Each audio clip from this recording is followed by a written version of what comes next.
So BJP రైతు దీక్ష రాష్ట్ర నాయకత్వం గ్రీన్ సిగ్నల్. నేడు తేదీ వేదిక ప్రకటించే ఛాన్స్. ఇందిరా పార్క్ వేదికగా నిర్వహించేందుకు తొలుత నిర్ణయం. ప్రోగ్రామ్ పోస్ట్పోన్ కావడంతో మార్పులు. సో బీజేపీ ప్రభుత్వం కూడా రైతుకి సంబంధించి రైతు రుణమాఫీకి సంబంధించి ఏదైతే రైతుల సమస్యల పట్ల కూడా ఒక పెద్ద దీక్ష చేసే యోచనలో కూడా కనిపిస్తా ఉన్నదంటూ వార్తలు వస్తున్నాయి.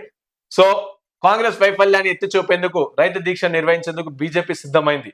రైతు రుణమాఫీ, రైతు భరోసా, రైతు బీమా వంటి అంశాలు, ఇతర హామీలపైన పోరాటం చేసేందుకు ప్లాన్ చేసింది. తొలుత ఈ నెల 20న ఇందిరా పార్క్ వేదికగా రైతు దీక్ష చేపట్టాలని భావించిన పలు కారణాల వల్ల వాయిదా పడింది. తాజాగా దీక్ష నిర్వహణకు రాష్ట్ర నాయకత్వం గ్రీన్ సిగ్నల్ ఇచ్చింది. ఇందుకు సంబంధించిన తేదీ వేదిక నేడు అధికారికంగా ప్రకటించే అవకాశం ఉన్నది.